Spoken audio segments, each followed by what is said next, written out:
Nem szoktam túl sokat jelölni, én csak annyit jelölök be rajta.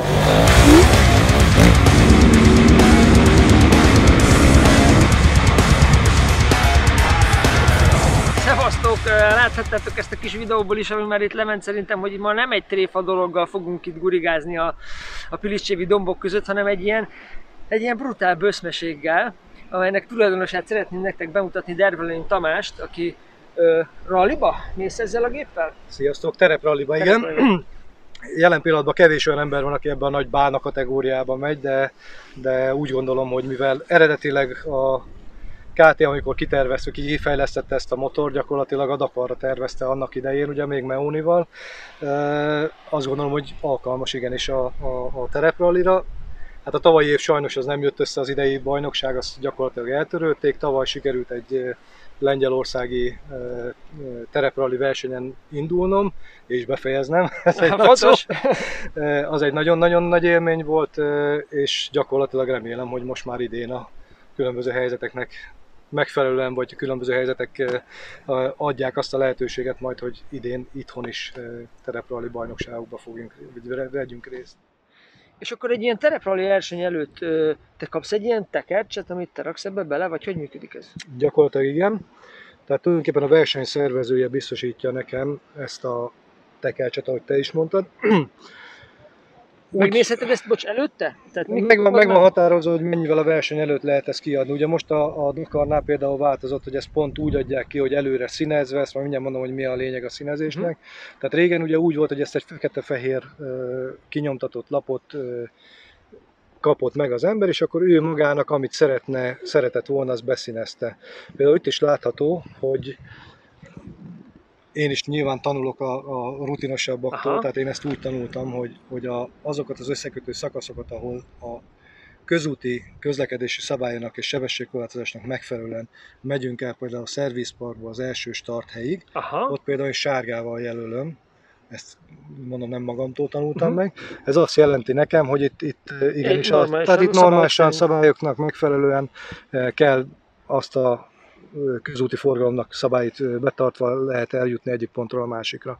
Utána már, amikor a starthoz értünk, akkor ugye én onnan már zölddel jelölöm. Nem szoktam túl sokat jelölni, én csak annyit jelölök be rajta, hogy merre kell menni. Ez azért lényeges, mert egyébként fekete-fehéren, pontosan amit meséltem, hogy nagyon kevés idő van arra, hogy lenézzél, igazán egy segítség, hogy vezesse a szemedet, hogy akkor ez tényleg egy jobbos, egy balos kanyar, vagy mi is történik. De amit elkezdtünk ugye mondani, hogy ha ezt megkapjuk ezt a tekercset magába ebbe a tartóba, amit így le lehet szedni, ezt úgy tudjuk befűzni, nem akarom kifűzni, de itt látható teljesen jól, hogy alul a tengelyre rá kell ragasztani gyakorlatilag, ez éppen egy taktéppel van, tehát teljesen mindegy, az a lényeg, hogy rá felső tengelyre rá ragasztjuk, majd szépen, vagy az alsóra, és akkor szépen befűzzük a itinál tartóba, és oda tekerjük, ahova nekünk kell, éppen ahol lehet.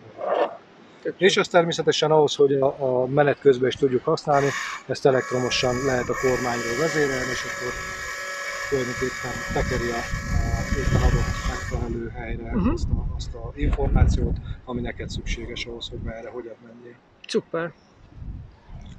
Azért előtte visszarakjuk a borítóját, hogy ne legyen nagyon poros, de... Úgy azt akartam, hogy ezt nem színed le, ha jössz!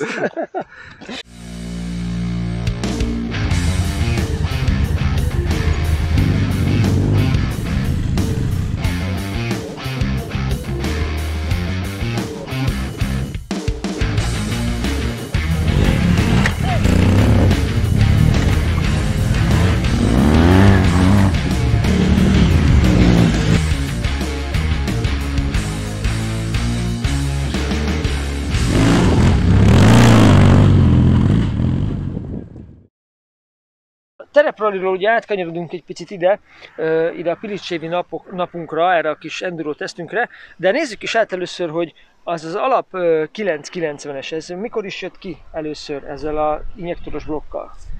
Ugye a 950-est a 2000-es évek elején gyártotta a KTM, ezzel lépett be tulajdonképpen a kéthengeres endúrók világába. Akkor még 950 köbcenti karburátorral, de gyakorlatilag a formája az Váz az ugyanaz volt egyébként akkor már? Minimálisan változik, tehát a kívülről egy laikus nagyon könnyen összekeveri a 950-est a 990-nel. Ezt a 990-est 2006-ba hozták be, és gyakorlatilag ez a jelen példány is az első évjáratos 990-es. Természetesen már egy pár módosítást végrehajtottam rajta. Na, mik ezek Pontosan azért, hogy a terepen egy kicsit még jobb legyen, bár megmondom őszintén, hogy a eredeti gyárból kijött állapotával kezdtem én el terepezni, és ahhoz képest, hogy ez egy, ahogy mondtam, egy 200 kilós plusz kilós motor, meglepő könnyedséggel lehet, ezt gondolom te is tapasztaltad. Igen, elég jól kezelhetőek ezek a gépek terepen, tehát ezek ide születtek igazából. Annak idején, amikor kifejlesztett a KTM, akkor nem követte azt a trendet, hogy csináljunk olyan endurót, ami túrázunk is vele, meg néha lemegyünk egy kicsit aszfaltútra, akkor még teljesen élt az a ready to race feeling, hogy megveszed, mehetsz, és akkor ki. Éppen ezért, hogyha már itt tartunk, ugye gyakorlatilag amiben másabb, mint általában a korabeli nagy túraendúrók, hogy hihetetlenül ki van könnyítve a blokkja. Ha jól tudom, akkor egyébként annak idején ez az egyik legkönnyebb szériába gyártott 1000-es blokk. Valószínűleg a KTM mérnökei azt, hogy lenttömeg, azt kihúzták a szótárukból, nem használták, és egy hihetetlen ideges cucc, ezért nagyon könnyen lefulladt. Tehát, hogyha egy picit nem figyel oda az ember, kicsit elveszi a gázt hamarabb, akkor és akkor megáll. Szó nélkül. Viszont az előnye az, hogy azonnal fölpörög. De akkor kanyarodjunk vissza, akkor, hogy mit módosítottam rajta. Ugye ennek többféle rugóúttal kerülnek ezek forgalomba. Kezdve itt avval, hogy a 950-esben is voltak rugóút variák, kétféle, és a 990-ben is. Hogy is volt? 950-ben volt a 210. Hát változtatták a különböző rugóutakat, azt kell tudni, hogy a évjáratonként mindig volt egy alacsonyabb, meg egy magasabb rugóúttal rendelkező Adventure. Hogy jelölték ezt? S-sel vagy? S-sel, tehát a normál alacsony rugóutas, ez 210-es volt, tehát ez még sok még nem alacsony, nem annyira alacsony, de ott alacsony volt. Nem volt külön jelölése, tehát KTM 950 Adventure, pont, és akkor kész, amikor kijött ugye az ABS, és akkor még valamelyiknél oda tették mögé, hogy ABS, hogy legyen ABS. A magasabb rugóúttal rendelkezők S jelölést kaptak, ha jól emlékszem 2008-ig, és 2009-től, amikor már az új műszerfal, akkor már R jelölés volt. Ez annyiból volt másabb, hogy magasabb volt, a 210-es rugóutat elő-hátul, 210-es rugóutat felemelték 245-re, de volt olyan verzió is, ami az alacsony volt a 230-as rugóút, és az 265-re emelték föl. A vége felé már variálták, hogy melyik a 265-ös, tehát volt már olyan is, hogy 210-es alacsony, 265-ös S vagy R verzió. Tehát ahogy csak lehetett, kavarták a lapokat, hogy alacsony és magas melyik rugóúttal jön ki. Az alacsony általában akkor mindig 210-230 körüli, volt, a magas pedig 245-260 körüli. Igen. Jelen pillanatban nekem ez a 245-re van fölemelve, és azt úgy gondolom, hogy ez az én rövid lábam miatt ez így jó is, mert még le is tudom rakni a lábamat. De ugyanakkor egy kis plusz rugóúttal még nagyon sokat számít. Milyen volt különbség? Volt. Nagyon számít. Egyszerűen magabiztosabbnak, stabilabbnak érzed a motort, tehát azokon az akadályokon, amiken átmész, könnyedebben megy át, tehát amit többet még a 210-es, én amikor kicseréltem és először mentem terepen, nekem nagyon feltűnő volt az, hogy suhanunk át azokon, amit előtte még azért megéreztem. Érdekes, ugye a Ketchupnak a 690-esén, ott azt hiszem annak gyárilag valami 220-as rugóútja van csak, ugye? Jól emlékszem, Bence? De annak egy nagyon rövid rugóútja volt, és ha nem mondták volna nekem, ott olyan jól be volt állítva, hogy szerintem észre se vettem volna, de biztos, hogy így egyszer, egyik nap 210-el, másik nap 235-tel az azért az átjön, hogy más. A hátsó rugónál mutattál is valamit, hogy mi az, amit ki kellett benne cserélni. A másik oldalról lehetett jobban, mert ugye itt gyere egy kicsit ide, nézd meg, hogy ugye gyakorlatilag a kiütközés gátló mechanizmuson kellett rövidíteni, hogy a szár kijebb tudjon jönni, és akkor már megnyertük ezt a plusz rugóutat ugye magával a becsúszószár hozban. Itt látszik ez a kis távtartó, ezzel van a rugó előfeszítés egy picit utána szabályozva annak, hogy a belsejéből lévő kromszár, ugye az most kijebb tudott így csúszni, mert ezt egy alkatrészből le kellett esztergálni? Én megvettem a gyárit. Megvetted a gyárit, tehát ott módosítani kellett a kicsapódás, kirúgózást gátló mechanizmuson, hogy kijjebb tudjon belőle csúszni a szár. Ha jól emlékszem, egy 10 milli, amivel megengedi jobban a rugót, ugye, és az áttétel miatt. Villa miatt ugye ez annyit jelent, hogy 3,5 centis rugóút növekedés jelent. Egyébként ezt, amit beesztergáltunk, távtartót, ez gyárilag is van ilyen, tehát a gyáriba és a 245-ösben ugyanez a rugóút van, gyári távtartó is van, mi ezt leesztergáltuk, hozzáteszem, hogy árba körülbelül ugyanannyi, mint a gyáriba megvennénk, egy kicsit elsírta magát az esztergályos, amikor ekkora tömbből esztergált egy ilyen csövet gyakorlatilag, de mondta, hogy biztos meg akarjuk csinálni, és aztán végül is megcsináltuk. No, mutattál még érdekes dolgokat itt az ülés alatt, hogy itt sem teljesen gyári minden belül, kukkantsunk bele akkor, hogy is épül föl egy ilyen gép. Gyakorlatilag a terepralli miatt, illetve főleg a terepralli miatt változtattam egy kicsit a belsején is. Amennyit tesz, hogy maga a légszűrő ház, az ki lett dobva. Az itt ez a rész az volt. egy gyakorlatilag egy nagy légszűrő doboz volt. Ez egy szívászajtompító, ugye, elvileg igen. Az egyik szerepe, talán a másik szerepe, hogy ugye a levegő áramlását tudják szabályozni, igen, hogy honnan szívja be az a doboz a levegőt, és akkor ezt te és rátetted ezt egy angol cég gyártja, és ez tulajdonképpen ez is egy plusz dolog, hogy ugye ezt le lehet venni így egyszerűen, így akkor magát a koszos légszűrő borítást láthatjuk, amit most összekoszoltunk. Gyakorlatilag így hozzáférhető maga az egész légszűrő, ugye amit látszik, hogy ez egy külső borítás, és maga a szivacs, az olajozott légszűrő szivacs, az pedig itt alatta található. Itt ugye durva porokat, porszemcséget itt fölfogja, és gyakorlatilag ezzel a két csavar kioldásával. Csere, go tovább. Ráadásul, ahol vettem, ott úgy van, hogy amit készletbe adnak még egy szivacsot hozzá, ugye az kimosva otthon vár a garázsba. Tök jó. És ami még előnye, ugyebár, hogy a kisebb légszűrű ház miatt ugye a két gyertyát is tulajdonképpen a tank leszerelése nélkül lehet cserélni, hogyha éppen arról Gyerek, van szó. milyen jól látszik, hogy itt két teljesen nagyon-nagyon lapos tank van csak, tehát ez maga a tank itt, ez a rész, és a tanknak a legfőbb része az egyébként alulra nyúlik le, úgy, mint az új 790-esnél, tehát itt nagyon jó ez a súlyponti helyzet szintén, és szerintem bárminél könnyebb így gyertyát cserélni, bármilyen egyhengeresnél nagyjából, mint ahhoz képest, hogy azt hittem, hogy itt majd milyen szenvedés lehet egy gyertyacsere. Na, ez szuper. Látom, hogy fékből a szokásos... Ez a gyári, teljesen a gyári fék. Ami tudni kell róla, hogy én magát az ABS-t azt nem iktattam ki, sokan kiiktatják, akik csak terepen használják, nekem benne van az ABS. A tegnapi légtelenítésnek még van egy kis folyadéka is rajta. Amit én megcsináltam, hogy az ABS jeladó tárcsa ezen a kerékszetten nincs rajta a hátsó. Így, amikor elindulok, gyakorlatilag nem kapcsol be, tehát nem kell kikapcsolgatni. Gyakorlatilag ezt a szettet, ugye a gyári szett az otthon van az aszfaltgumikkal, ezt a szettet úgy tudom használni, hogy az ABS nem kapcsol be. Elől az ABS? Elől azért van rajta az ABS jeladó, mert az arról veszi a sebességet is, és a távolságot is. És akkor most az ABS elől mindig működik? Nem működik. Nem működik? Tehát abszolút nem működik az ABS, csak az ABS-nek a rendszerét, az érzékelőt használja a kilométer-óra. És ezt hogy iktatod ki ebbe az esetben, ha például ma megyünk vele? Nem kell, tehát hogy mivel hogy nincs... Ja, mivel mind a két keréknek meg kell mozdulni. Értem. Ha most jól emlékszem, hogy 5 km/h órás fordulatot kell elérni, hogy aktiválja az ABS-t. Ellenőrzi saját magát, jók le a dolgok, és akkor utána kezdjen. Mivel hogy ez nem történik meg, ez tulajdonképpen ez a kapcsoló az folyamatosan világítani fog, és nem aktiválódik. Tök jó, ez viszont egy tök jó megoldás, mert nem kell szétbíbolni az eredeti jó kis ABS-es rendszert, ami utcán rohadt jól jöhet, egy vészfékezésnél nedves aszfalton fáradtan, és itt pedig nem működik. Ahogy mondtam, gyakorlatilag ahogy visszateszem az aszfaltkereket, amikor aszfalton használom, már kész, meg is van, és akkor ugye az utassal és csomagokkal teljesen más a ez tök jó. Még egy ugye kényes kérdésre kanyarodva, hogy mióta van meg neked ez a motor, és mennyi gond volt vele, mert ugye a KTM és a gondok azok az emberek fejébe ugye össze vannak fonódva, pedig tudjuk, hogy azért ez nem feltétlenül arról szól, főleg ez a modell.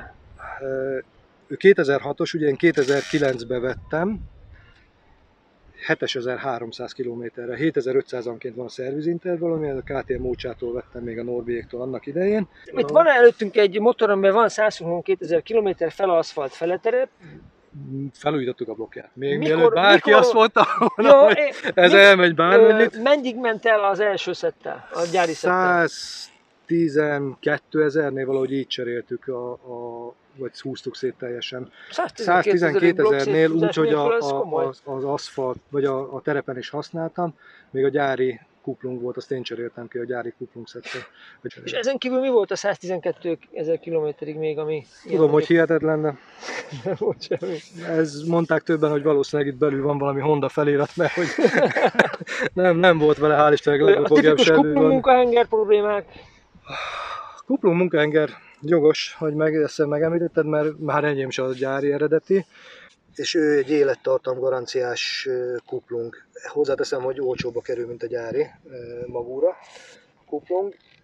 Ez volt amit én lecseréltem, amit én tulajdonképpen idő előtt cseréltem ki, mert igazán nem volt baj a gyárinak.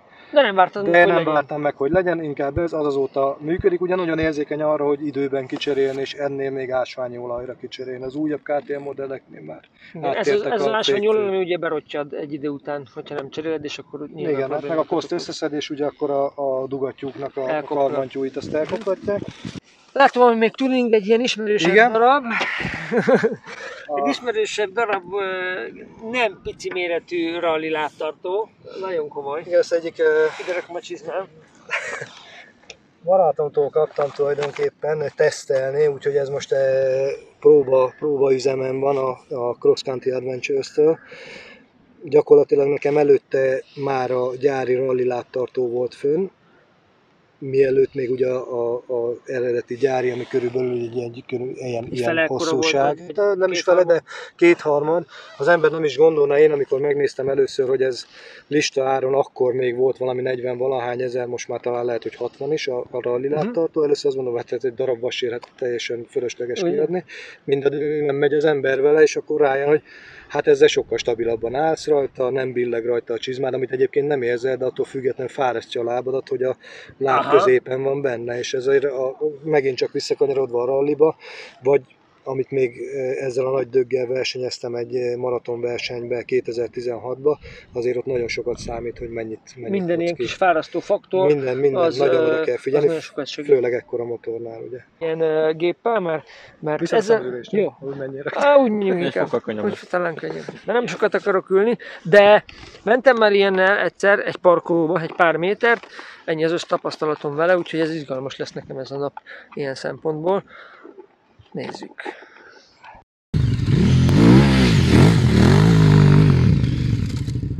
Arról volt, hogy erre jössz. Amatőr!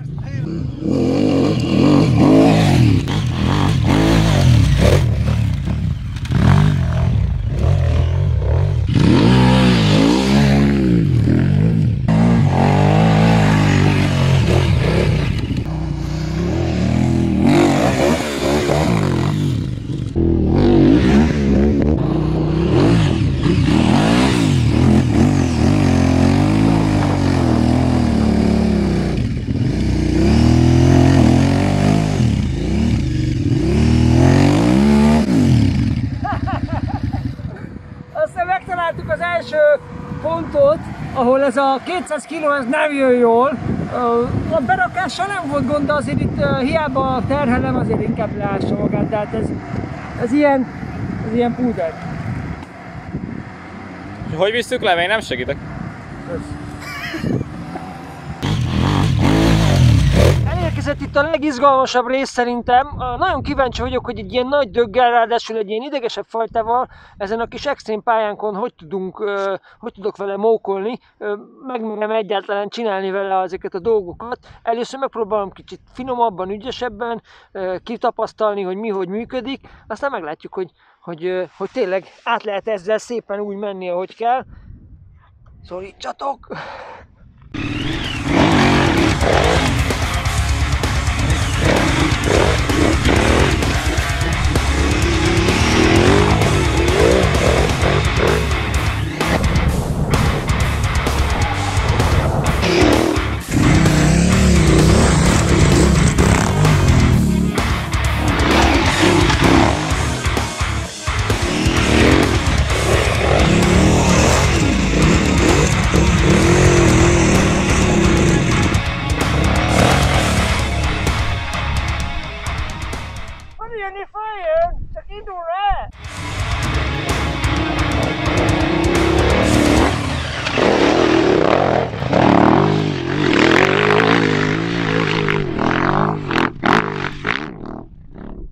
lehet csinálni vele ezeket az egyszerűbb extrém akadályokat. Nem mondom, a legdurvábbakat nem vállalnám be vele. Nyilván itt van egy olyan fajta kockázat, amin számomra már nem éri meg, hogyha bármilyen eldőlés van, ráesik a lábamra, motorsérül, én sérülök. Igazából minden úgy működik, ahogy kell, de itt azért kell rátenni gáz, mert akkor vannak nagy bajok. Az ugratásoknál érdekes, hogy teljesen az elvárt módon viselkedik, tehát semmi különlegeset nem érzek az elugrónál, hogy jobban kéne figyelnem, hogy esetleg nagyon csőröst akarna, vagy valami extra viselkedést. Az viszont biztos, hogyha ez a motor egyszer valahol megáll, ahol egy kicsit is lazább alatta a talaj, az ott el tud kapirgálni rendesen, és hiába rakom magam ide-oda, hiába ügyeskedek a kuplunggal, biztos, hogy csomó gyakorlással ezen lehetne javítani, azért nem könnyű visszatapasztani a seggét. Ha megy, akkor nincs gond. Akkor küldi.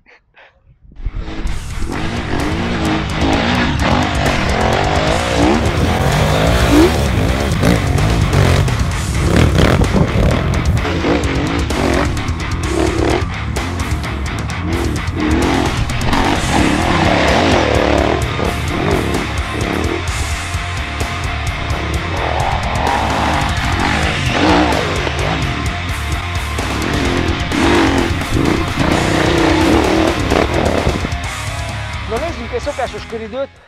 Egy dologra rájöttem, hogy amire nagyon kell vigyázni, hogy ez be ne böffenjen, mert ha beböffen, akkor rögtön így megjelenik a 200 kg, és a vállat szakad le, hogy megtartsd, mert amíg megy és gázból tudod állítgatni a motort, addig minden oké, de egy ilyen váratlan beböffenés, ez szörnyű. Az előbb volt egy ilyen, azt hittem, hogy összecsuk így egy ilyen gombóccá az egész.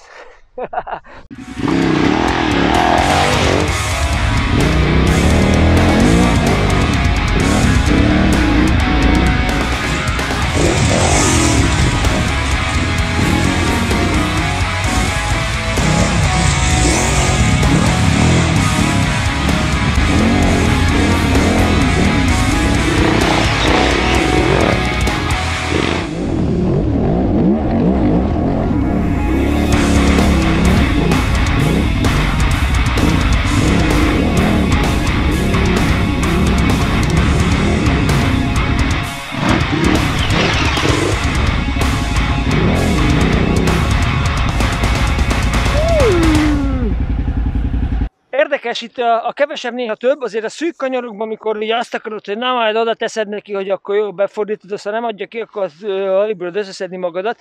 Amúgy nagyon élem a dolgot, nekem ez úgy fordul, hogy kell, állva, ülve már nehezebb a dolog, ott még annyira nem éreztem el a dologra, de ami nagyon furcsa, hogy vannak ezek a helpehupás részek, ahol egy CRF Honda, vagy egy új korszerű kis enduro, az úgy szokta szedni a derekamat, hogyha ott tényleg jó hátra megyek, és tényleg jól gyepálom, hát ez meg betúlzom, elkezdik kicsit így össze-vissza pattogni, de ezek a pattogások, ezek ilyen hullámok, amit ki tudok mozogni, meghúzza a karjémat, így meghúzza, és nem az, hogy ránt, és akkor a derekamat szét. Tehát igazából az a furcsa, hogy az ilyen napok végén nekem a kis endurok után mindig komoly hátfájdalmaim, derékfájásaim vannak, öreg vagyok már, de ez egy kimélőgép, tehát ez egészen más. Nem gondoltam, hogy ennyire ez a nagy súly kiegyenlít, kivasal mindent, és kiméli a pilótát. Furcsa.